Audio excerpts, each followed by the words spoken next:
the defensive line, do you feel comfortable with your rotation? Is there a set rotation? How do you pick and choose who's in where at the same time? No, I don't think there's going to be a set rotation. We're going to just try to keep guys fresh, especially early in the season when it's hot, and you just got to try to roll fresh bodies. So really, who's playing the best and the firmest at the moment, is going to be in the game, and then we're just going to roll from there. But no, there's no one sort of set in stone. This is with this is with that. Obviously Dion. Will be rolling out when that ball snapped, but no, I think everybody else has shown that they can go in and take quality snaps. Is Khalil, I know he was a little late to kind of get started after dealing with this thing in the spring. Has he been able to catch up with what he missed? Yeah, he's been solid, and obviously his athleticism shows. He's a fluid mover. And every day just sort of improving and gaining strength. We just have to keep building on it every day. Brad, Mark mentioned Saturday, Ty Bryant's a guy who earned a role. Are there other freshmen you're counting on to play at this point, or are you kind of waiting to see how those guys develop? Yeah, we'll kind of wait and see how those guys develop. And again, Ty is one that sort of came in mid-year, and even I would say Ty is even a little bit different because he got sort of a COVID high school year, so you almost view him as a redshirt freshman, and then he comes in early, so he's a little bit more physically developed, mentally ready and developed. He's been around this program for a long time,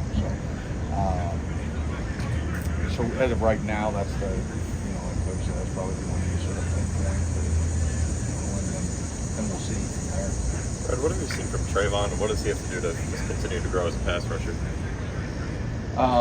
What I've seen from Trey is he's been firmer in his base. In the past, that's something we've always talked about with Trey is, his stability down low, because he had a tendency to be on the ground quite a bit. He would be disruptive, but to stay on my feet to sort of finish out the play. He's been, I feel, much improved through fall camp. Even from spring to fall camp, I feel like he's just been firmer. I feel like he's gained some more sort of core and leg strength throughout the summer with Coach Ed and Coach Hill. He's playing firmer. Still times where he's a little out of control, and but that's a little bit of what he brings. He's got a little bit of that to him, but he's gonna have to be a factor. Right. Mark was kind of joking with Dion Saturday, but I had to take you out so the offense could run a play. I'm guessing that may not have been a joke. What have you seen from Dion this camp? We know he's a disruptive force. That's the thing. And I know we've answered sort of a lot of questions sort of throughout camp about him. And for him, it's about consistency. Like when he plays, and it's not just about his play. Like there are days out there that he has this incredible energy, and everybody feeds off him. Defense, offense, like everybody feels it, and now it's for him to learn how to bring that every single day, and it's hard. Hey, listen, like nobody can just be cloud nine every day, but the really good ones, those elite ones, they find a way to sort of push through their bad days. So their bad days aren't a low. Their bad days are better than most, especially from just an energy standpoint. There's so many people feed off. That's what we preach, not just to Dion, but to all our guys, to JJ, especially like the older you get, and the more you're counted on. You're not just counted on in production. You're counted on in being you're the light. Like you're what everybody looks to. And for him, he's still growing through that. I think he's really improved in that area. definitely from freshman year, but even from spring. Like I feel him more all the time in practice. Again, not just from the playmaking, disruptive, but that's what he is. Like he's going to be disruptive, but from an energy standpoint. Camp's over. Did you? I know you're kind of starting to turn the page, but is there more to this defensive playbook now than maybe in some other years with so much experienced guys coming back? Yeah, you know what? I don't know. I mean, that's an interesting question. I don't know if it's more. It may be different. You know, like the volume may not be. It's probably about equal with some of the years we've had. I mean, you talk about this come out of last year. I mean, you think about how many old guys we had returning because of the COVID. You know, they all got COVID years. So, you know, I felt like we had a pretty good package last year. I think it's just, it may be different every year. You sort of adapt to your personnel, so you might look a little different. Right, how do you feel about your nickel options right now? I know it's a really important position. Yeah, you know, we've got options there in different body type options. You know, we can go a little bit smaller and quicker. You know, we can go a little bit bigger and firmer. I think we can present some different looks, and each guy sort of brings a strength that maybe another guy doesn't. And so it's our job as a staff to try to get the right guy on the field to match up, you know, with that situation. Back to Dion for a second. I mean, last year he was new. This year, people know what he can do. Assuming he's probably going to get more attention this year. Do you prepare any differently when you know that that's coming? That you're going to see maybe more double teams, more attention when your defensive line is? And when you say, do you like me, or does Dion have to Well, or prepare how, you? both of you, how you prepare him for it, or in how he prepares. Yeah, I mean, obviously, I think as a player, you have to just be mentally ready for that. Like you have to be mentally ready for the attention that comes in. You know, when there's attention and when there's double teams, and at times even last year, you know, when triple teams would show up, you know, and they add a back to help or whatever the case may be, you know, there's some frustration can set in.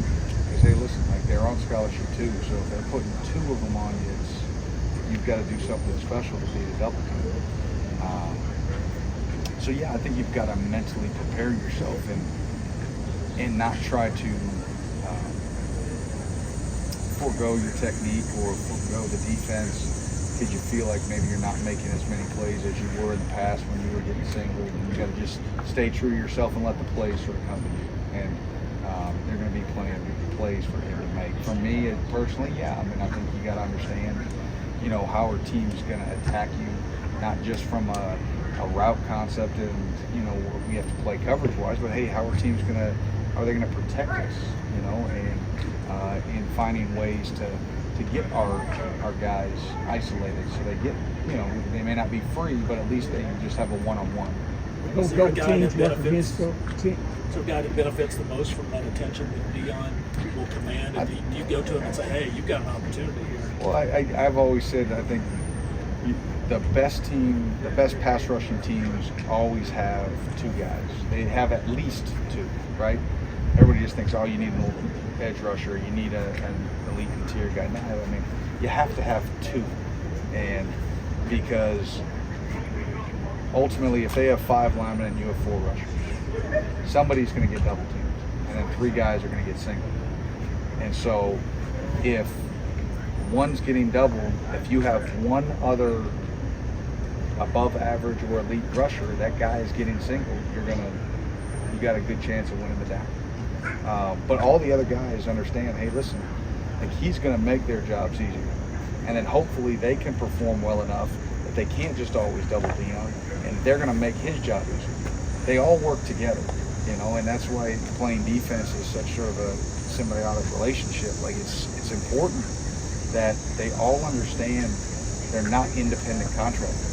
They're all dependent on everybody else doing their job. Last one, Lonnie. You probably answered about what I was going to ask. Break off the damn horse.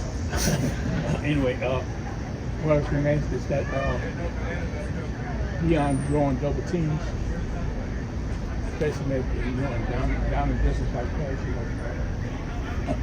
does that free up a guy like a Trevor Wallace with the explosion he has to be more of a downhill thumper? Yeah. I mean, especially like from a run game standpoint, absolutely. If you can command, it allows your backers to go downhill and run and make plays, and you keep bodies clean. It helps guys like JJ again to get one-on-ones. But ultimately, like I just said, like they all have to work together. Because if they don't get it done, then they're just going to keep doubling. And then the key is when he gets his single, Deion's got to win his single, or they'll just keep singling him and they'll go find someone else to double. And then you get really good. Sorry, No, go, you that's paused. hey, I I thought you know. did. Hey, I appreciate no, because and then offenses. Hey, listen, they're going to bring it back and they're going to chip. So now if you've got two guys, they're going to chip, and so. Okay, folks, thank you.